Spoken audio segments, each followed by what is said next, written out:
प्रिय दर्शकगण श्रोतागण, आपके अपने चैनल भक्ति सागर में आप सभी का हार्दिक स्वागत एवं अभिनंदन है। इसी भक्ति सागर के क्रम को आगे बढ़ाते हुए आज जया एकादशी कथा पढ़ेंगे। तत्पश्चात हनुमान जी का भजन प्रस्तुत करेंगे।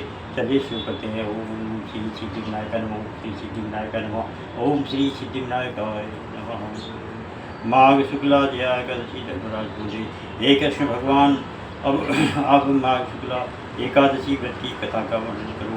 भगवान बोले, हे धर्मराज, जो माघ शुद्ध एकादशी का व्रत करता है वह सब पापों से छूटकर संसार के सब पापों को भुगता हुआ अंत में मुक्ति को प्राप्त होता है।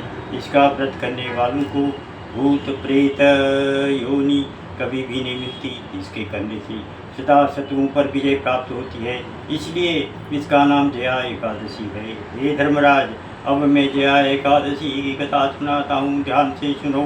एक समय इंद्रलोक में देव सभा जुड़ी हुई थी। सुंदर अप्सराएं नाच गा रही थी। उनके साथ ही गंधर्व पुत्र माल्यवान और गंधर्व कन्या पुष्पावती नाच गा रही थी। इंद्रासन पर इंद्र विराजमान थे। चारों तरफ खुशी छाई हुई थी। फूल बरसाए जा रहे थे। इतने में ही गंधर्व पुत्र माल्यवान और गंधर्व कन्या पुष्पावती एक दूसरे की सुंदरता से मोहित होकर प्रेम में आसक्त हो गए और उनका ताल स्वर बिगड़ गया। वे ताल स्वर से रहित होने पर भी नाचते गाते रहे। यह देखकर इंद्र को बहुत क्रोध आया और बोले, तुमने शास्त्र के विपरीत आचरण किया है कि बिना विवाह किए एक दूसरे पर आसक्त हो गए हो। विवाह न होने तक पुरुष को चाहिए कि पराई स्त्री को माता व बहन की समान जाने और स्त्री को चाहिए कि पराये पुरुष को पिता और भाई के समान समझे। तुम दोनों ने आसक्त होकर ताल स्वर भंग कर दिया, इसलिए मैं तुम्हें श्राप देता हूँ। इसके प्रभाव से तुम दोनों पृथ्वी पर जाकर 85 योनि धारण करोगे।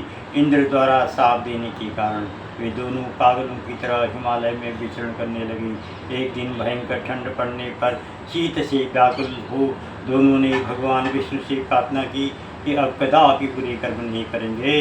पराई स्त्री को माँ तथा बहन और पराये पुरुष को पिता और भाई के समान समझेंगे। हम जान गए हैं कि बुराई का फल बुरा और अच्छाई का फल अच्छा मिलता है। अब हम दोनों अच्छे कर्मों का आचरण करते हुए अपना जीवन बिताएंगे। इस प्रकार प्रार्थना तथा प्रायश्चित करते हुए अनजाने में जया एकादशी का व्रत पूरा हो गया। इस व्रत के प्रभाव से मरने पर विमान द्वारा इंद्रलोक को पहुँचे। वहाँ इंद्र के पूछने पर माल्यवान पुष्पावती ने बताया कि अनजाने में हमसे जया एकादशी का व्रत हो गया, इसलिए 85 योनि से छूटकर हम इंद्रलोक में आ गए हैं। इंद्र बोले, सही तौर पर तुम दोनों अब बुरे कर्म छोड़कर धर्मात्मा बन गए हो, इसलिए इंद्रलोक में देव योनि में रहकर सुख प्राप्त कर सकते हो। इंद्र ने सारा प्रबंध करके माल्यवान और पुष्पावती का विवाह धूमधाम से करा दिया। धर्मराज युधिष्ठिर बोले, हे योगीराज, अब कृपा करके फाल्गुन कृष्णा एकादशी की कथा का वर्णन कीजिए।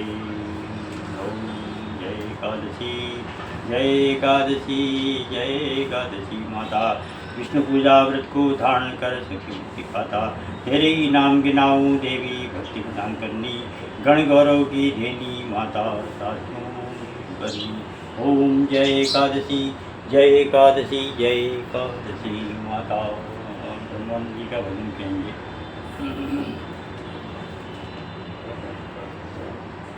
रेखता ताल दादरा में है भी। ईश्वर तेरे दरबार की महिमा पार है। ईश्वर तेरे दरबार की महिमा पार है। बंदा न सके जान तेरा क्या विचार है। बंदा न सके जान तेरा क्या विचार है। ईश्वर तेरे दरबार की महिमा पार है। पृथ्वी जलों के बीच में किस आसरे खड़ी। सूरज व चाँद घूमते किसके आधार है। ईश्वर दया निधान दया दास पे करो, ईश्वर दया निधान दया दास पे करो। दीनन का नाथ जान तेरी शरण में पड़ो, दुनिया की शहर में प्रभु तुझको बुला दिया, करके कसूर माफ मेरे हाथ सिर धरो, ईश्वर दया निधान दया दास पे करो।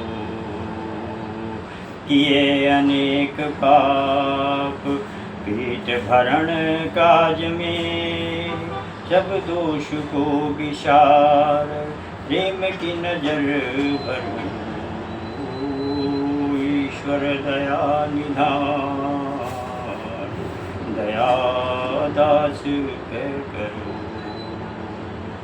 विषयों के लोभ से फंसा माया के जाल में, बंधन को मेरे काट सभी पाप परिहरो, पाप परिहरो, पाप परिहरो। ईश्वर दया निधान दया दास पे करो।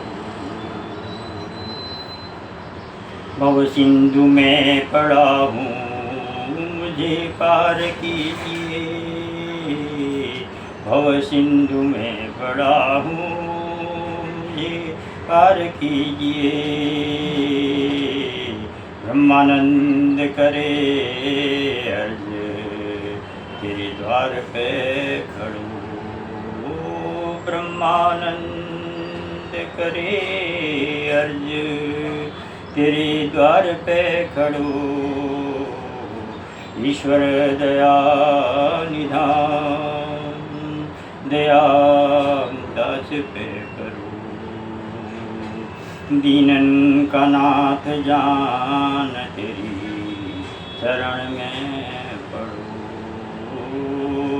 दीनन का नाथ जान तेरी शरण में पड़ो, ईश्वर दया निधान दास दया करो, ईश्वर दया निधान दया दास